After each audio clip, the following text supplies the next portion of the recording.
here today in the 2024 Polestar 2 single motor.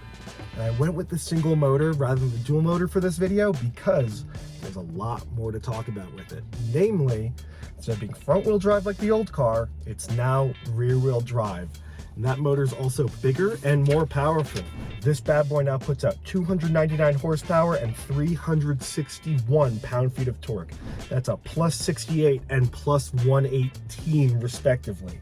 So up big on power. And it's got a 320-mile range, which is 50 miles more than the car that it replaces. Now that we know what kind of power it's making and how fast it is, why don't we get it on the road? So what's new for the Polestar 2 in 2024? Well, exterior-wise, not too much has changed. You know, the Polestar's a handsome car. Why fix what's not broken? The one big difference you're going to notice is the front grille is now the Smart Zone grille. And it's basically got like an array of sensors and radar and all that kind of fun stuff for driving. Under the hood, like I said, all new motor in the two-wheel drive car. Now rear-wheel drive car, 299 horsepower. And this car is, I mean, it's not, I'm not gonna call it fast. Certainly not fast, but it's lively.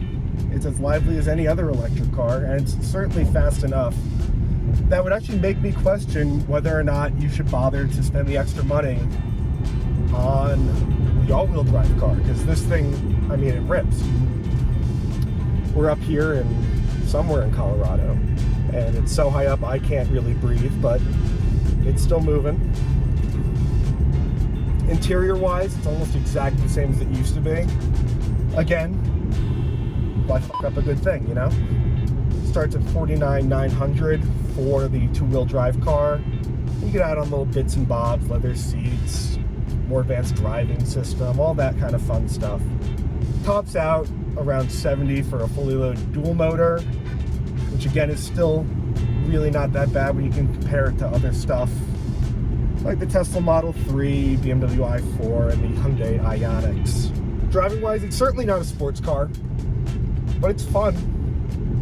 Steering's heavy. There are 3 different modes for steering. You got light, standard, and firm. Light feels that's like nothing. You can drive with one finger. Standard's a little heavier, still pretty numb and vague. And then, you know, because we're real drivers, we want to be in firm mode. You gotta have your whole life firm. We all know that. Sport mode turns off stability control. If you do that, you can get the tail out a little bit.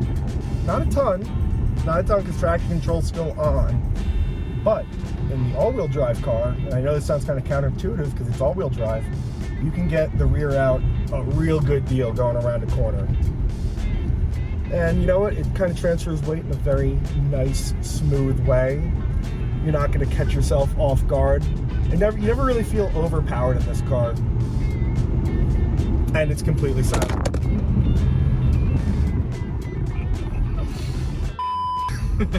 And you know what, guys? It's completely silent. And you know what? I'm going to say that that's a fine place to end.